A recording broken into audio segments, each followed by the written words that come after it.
Guidelines for the child to take assistance of experts, क्या कहते हैं, हेडिंग से क्वेश्चन नहीं आएगा यहाँ पर। Subject to such rules as may be made in this behalf. देखो ये जो लाइन आई है, subject to rules as may be made in this behalf, यानी कि सेक्शन 45 में जो रूल्स बनेंगे उनकी बात कर रहे हैं। State government, P for planes लगाइए भाग करके, इससे पहले कि मिट जाए। State government shall prepare guidelines for the use of NGOs, non governmental organisations, professionals and experts और persons having knowledge of psychology, social work, physical health, mental health and child development to be associated with pre-trial and trial stage to assist the child। अब यहाँ पर काम की बात क्या है, देखो मैं समझाता हूँ उसमें क्या है। इनको पहले इनको देखिए, इसी लाइन को समझिए। देखिए हम किसकी बात कर रहे हैं, इसको ऐसे पढ़िए। देखिए पर्सन्स कौन से पर्सन्स, कौन से व्यक्ति, हैविंग नॉलेज ऑफ साइकोलॉजी, जिनको साइकोलॉजी की नॉलेज हो, जिन्होंने सोशल वर्क किया हो, जिनको फिजिकल हेल्थ की अंडरस्टैंडिंग हो, जिनको मेंटल हेल्थ की अंडरस्टैंडिंग हो, जिनको चाइल्ड डेवलपमेंट की अंडरस्टैंडिंग हो, और इससे पहले क्या था, कुछ प्रोफेशनल्स हों या एक्सपर्ट्स हों या कोई NGO हो। तो इन लोगों को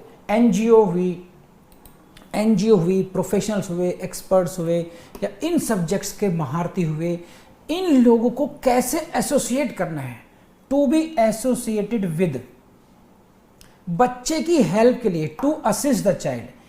NGO की हेल्प बच्चे के लिए कैसे लेनी है, किसी साइकोलॉजिस्ट की हेल्प बच्चे के लिए कैसे लेनी है, किसी सोशल वर्कर की हेल्प अगर लेनी पड़ जाए बच्चे के लिए तो कैसे ली जाएगी, और कब, प्री ट्रायल में भी। प्री ट्रायल का मतलब क्या हुआ, ड्यूरिंग इन्वेस्टिगेशन, ड्यूरिंग इंक्वायरी और फिर या ट्रायल स्टेज में। तो किसी भी स्टेज पर हो, अगर NGO की हेल्प लेनी है, किसी प्रोफेशनल की हेल्प लेनी है, किसी एक्सपर्ट की लेनी है, साइकोलॉजिस्ट की लेनी है, सोशल वर्कर की लेनी है, ब्ला ब्ला जो यहाँ लिखा है, तो कैसे ली जाएगी। क्वेश्चन आपसे यह आएगा कि इस संबंध में, in this regard, who shall make the rules, central government और the state government, and this is what the state government shall prepare guidelines.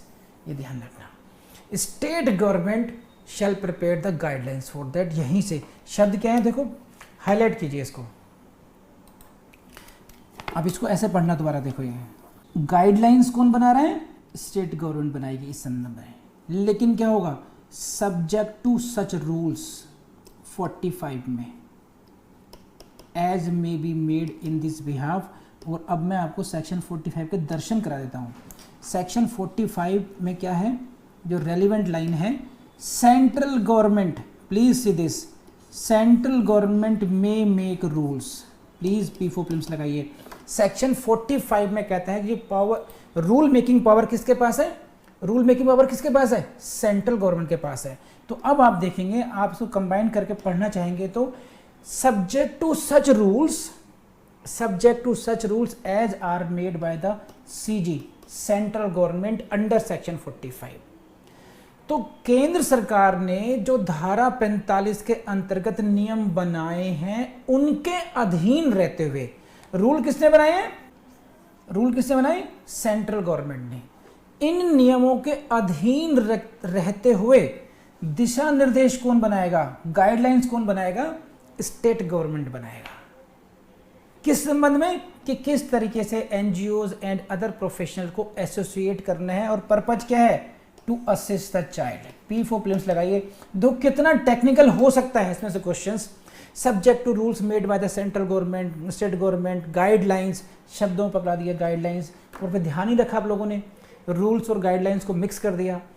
तो नियम किसने बनाए, केंद्र सरकार ने बनाए। उन नियमों के अधीन रहते हुए दिशा निर्देश कौन जारी करेगी, स्टेट गवर्नमेंट करेगी। किस लिए करेगी, कि किस प्रकार से इन प्रोफेशनल को बच्चे की असिस्टेंस के लिए जोड़ा जाए। और अगेन क्वेश्चन कहां से आएगा, कौन से मोड के लिए, pre trial and trial stage.